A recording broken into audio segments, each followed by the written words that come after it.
Sunitha Williams and Butch Wilmore March 18th రోజు Gulf of Mexico, ఫ్లోరిడాలో ఉన్న గల్ఫ్ ఆఫ్ మెక్సికో వాటర్ బాడీలో splash land అయ్యారు. అసలు ఈ స్ప్లాష్ ల్యాండింగ్ అంటే ఏంటో ఇప్పుడు మనం చూద్దాం. స్పేస్ క్రాఫ్ట్ భూమిపైన డైరెక్ట్ గా కాకుండా వాటర్ బాడీలో ల్యాండ్ అవ్వడాన్ని స్ప్లాష్ ల్యాండింగ్ అని అంటారు. ఇలా ఎందుకు చేస్తారు? ఇది ఫస్ట్ టైం కాదు. నాసా ఇంతకు ముందు కూడా జెమినీ, అపోలో స్పేస్ క్రాఫ్ట్స్ ని ఇలానే ల్యాండ్ చేసింది. ఇది ఒక సేఫెస్ట్ ల్యాండింగ్ పద్ధతి.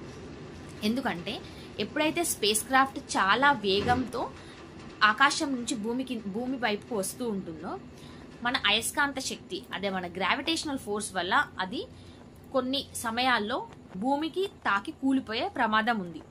కానీ అదే మనం వాటర్ బాడీలో ల్యాండ్ చేస్తే వాటర్ అనేది సాఫ్ట్ కుషన్ గా వర్క్ చేస్తూ ఆ క్యాప్స్యూల్ ని ప్రొటెక్ట్ చేస్తుంది. ఇదే మనం ఈ విజువల్స్ లో చూస్తున్నాం.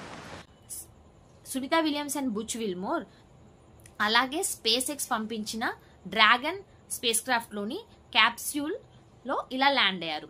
అది ఎలా చేశారంటే, ఆకాశం నుంచి భూమికి దగ్గరగా వస్తున్న సమయంలో దాని స్పీడ్ ని స్టేజెస్ లో తగ్గించుకుంటూ వచ్చారు. అలా తగ్గించుకుంటూ వచ్చి ఎప్పుడైతే వీళ్ళు వాటర్ బాడీకి దగ్గరగా వచ్చారో అప్పుడు పారాషూట్స్ ఓపెన్ అయ్యి ఆ క్యాప్స్యూల్ వాటర్ బాడీలో పడింది.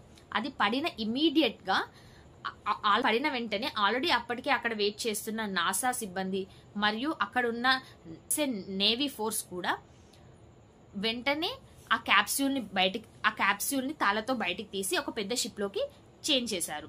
అక్కడ కొన్ని చెక్స్ తర్వాత ఈ క్యాప్స్యూల్ డాక్ ను ఓపెన్ చేసి స్ట్రెచ్చర్ లో Sunita Williams, Butch Wilmore, Alexander and Hague ని బయటికి తీసుకొచ్చారు. గమనిస్తే సునీతా విలియమ్స్ స్ట్రెచ్చర్ లో వస్తున్నారు.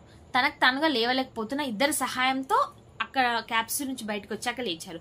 అసలు ఎందుకు ఇలా అయింది, వాళ్ళు అక్కడ ఎలాంటి పరిస్థితులు ఎదుర్కొన్నారు అనేది మనం నెక్స్ట్ వీడియోలో చూద్దాం. Thank you.